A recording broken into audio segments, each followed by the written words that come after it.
कभी सोचा है कि माफी में असल में कितनी ताकत होती है? आज हम एक ऐसी ही कहानी को समझने जा रहे हैं, सोनी चिड़िया की कहानी। देखिए, ये सिर्फ एक कहानी नहीं है, बल्कि ये समाज की उन सच्चाइयों पर एक आईना है जो हमें सच में सोचने पर मजबूर कर देती हैं। तो चलिए इस कहानी के जरिए कुछ गहरे सवालों के जवाब ढूंढने की कोशिश करते हैं। तो यही वो सवाल है जो इस पूरी कहानी की कह सकते हैं आत्मा है। क्या माफी की भी कोई सीमा होनी चाहिए? आइए सोनी चिड़िया की दुनिया में चलते हैं और देखते हैं कि ये कहानी हमें इस मुश्किल सवाल के बारे में क्या सिखाती है। हमारी कहानी की शुरुआत होती है एक माँ की चिंता से, और ये एक ऐसी चिंता है जो आज भी न जाने कितने ही परिवारों में मौजूद है। चलिए पहले मिलते हैं हमारे मुख्य किरदारों से और जानते हैं कि वो पहली चुनौती क्या थी जिसने उनकी जिंदगी को हमेशा के लिए बदलने की नींव रखी। तो देखिए, कहानी के दिल में है सोनी चिड़िया, एक माँ जिसकी अपनी बेटी पायल के लिए मोहब्बत की कोई सीमा नहीं है। पायल जो अभी अभी जिंदगी के एक नए सफर पर निकलने वाली है, और साथ में है उनके एक बहुत ही नेक पड़ोसी कुटकुट कबूतर। लेकिन इस प्यार के ऊपर ना एक गहरी चिंता का साया मंडरा रहा है। और यही वो चिंता है जो सोनी की रातों की नींद उड़ाए हुए है। दहेज, एक ऐसी सामाजिक कुरीति जो एक बेटी के भविष्य पर एक बड़ा सवालिया निशान लगा देती है और एक माँ के प्यार को कहीं न कहीं बेबस कर देती है। ये सिर्फ एक चिंता नहीं, बल्कि एक बहुत बड़ी बाधा है। अब एक माँ की इस गहरी चिंता के बाद कहानी में एक उम्मीद की किरण नजर आती है। लेकिन सवाल यह है कि क्या ये उम्मीद दिख पाएगी? चलिए देखते हैं कि कैसे पायल की शादी की शहनाइयाँ बहुत जल्द क्रूरता की चीखों में बदल जाती हैं। कुटकुट कबूतर की मदद से समझिए एक चमत्कार सा होता है। पायल की शादी बिना दहेज के तय हो जाती है। एक पल के लिए तो ऐसा लगता है कि चलो सारी चिंताएं खत्म हो गईं, लेकिन उन्हें क्या पता था कि ये तो तूफान के आने से पहले की खामोशी है। और यहीं पायल की जिंदगी में एंट्री होती है उसकी सास सपना चिड़िया की। उसके ये शब्द सिर्फ हुक्म नहीं है, बल्कि ये उस क्रूर सच्चाई की पहली झलक है जिसका सामना पायल को अब हर रोज करना था। पायल की जिंदगी जिस तरह से पलट गई, वो सच में दिल दहला देने वाला है। सोचिए, कहाँ माँ के आंचल की छाँव और कहाँ ससुराल की क्रूरता की आग। जहाँ प्यार मिलना था वहाँ उसे मिली भूखमरी, और जहाँ दुलार मिलना था वहाँ मिली मार पिटाई। लेकिन कहते हैं ना कि जुल्म की उम्र ज्यादा लंबी नहीं होती।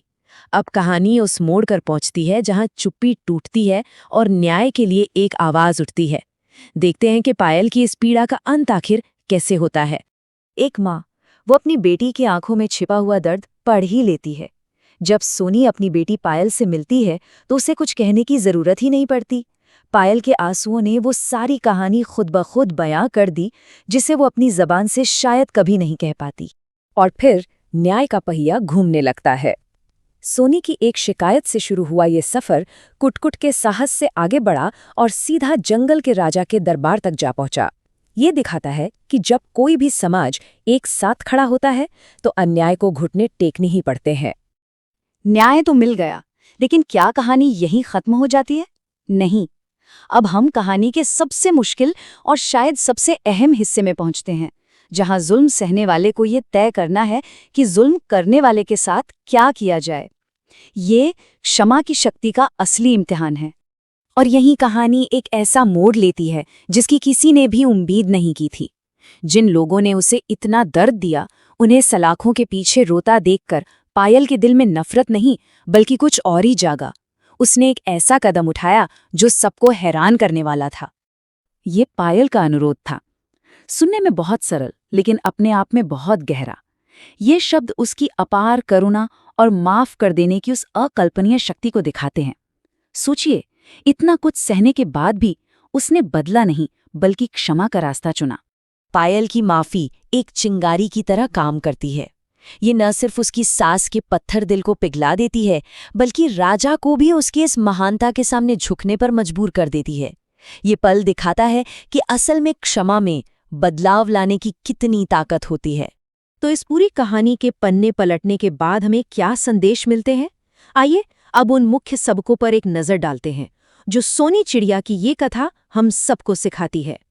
तो इस कहानी से हमें कई गहरे सबक मिलते हैं।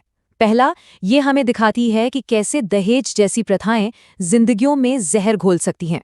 दूसरा, ये हमें याद दिलाती है कि जुल्म के खिलाफ आवाज उठाना कितना ज्यादा जरूरी है। तीसरा, ये न्याय के महत्व को साफ करती है, लेकिन साथ ही क्षमा की उस अद्भुत शक्ति को भी उजागर करती है जो टूटे हुए रिश्तों को भी जोड़ सकती है। और आखिर में ये कहानी हमें एक बहुत जरूरी सवाल के साथ छोड़ जाती है। न्याय और क्षमा के बीच की वो महीन रेखा आखिर है कहाँ? क्या हर जुल्म माफी के लायक होता है? इस पुरानी कहानी की सीख आज की दुनिया में हमारे लिए क्या मायने रखती है? ये एक ऐसा सवाल है जिसका जवाब हम सभी को शायद